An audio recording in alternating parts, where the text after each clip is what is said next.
Hello there, today I'm going to be showing you my 12 marker for GCSE RE for the topic of redemption. Let's get straight into it. The statement is the only guidance Catholics need is their conscience. We ignore all of the other stuff, go straight into it, let's go. Some Christians would agree with the statement as they believe that their conscience is the voice of God in their hearts. It's because of this that Christians believe you should not ignore your conscience, you should not ignore God.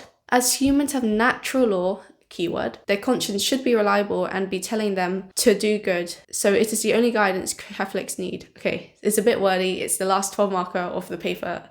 I see I'm getting tired. Now, another perspective. Catholics, however, believe that they need the Catholic Church's teachings as well as their conscience. As their conscience is not sufficient, they need the Catholic Church to guide them, as personal conscience and reason should not be set in opposition to the moral law or the magisterium of the church.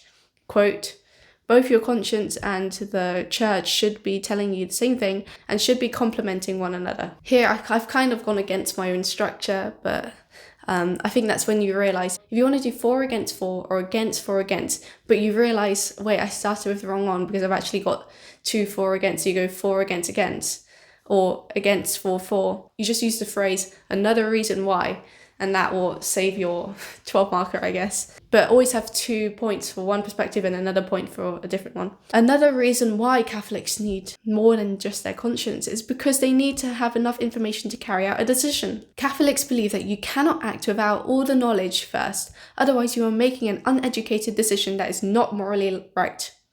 On the other hand, literal Catholics, I've got opposing views inside the paragraph this time now, would say that everything your conscience says is correct as it is the voice/word of God. God is omniscient, keyword, and therefore never wrong. Whatever he says to do is the right thing to do. In conclusion, some Christians would disagree with the statement, whereas some literal Catholics would agree. Catholics generally would say that not only do you need the church's teachings to shape and develop your conscience, you also need Jesus' example as an aid. The Beatitudes would help shape your conscience to know how your attitudes to people should be. Furthermore, the parables in the Bible are there to teach your conscience what to do in certain situations.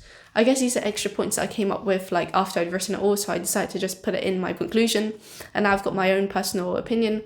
I personally disagree with this statement, as I believe just following your conscience is not enough. Your conscience needs to be educated and cannot simply be based on natural instincts. Therefore, I completely disagree with the statement. And that's how I finished it. Just, therefore, done. So yeah, this concludes my 12 marker model answers series I've done. I just decided to do. I hope it helped you, and I hope from those 4 model answers you can kind of see my style of writing, and perhaps you want to adapt that to your writing. You can see the structure I use is pretty similar, and I've used it for each question and it really helps. No introduction is needed, go straight into it. Make sure you keep linking back to the question, conclusion, write about your own opinion as well, show different perspectives. I wish you all the best of your exams, especially RE, it's first one up, isn't it? I'm pretty sure. So good luck, and I hope to see you in another video. Bye!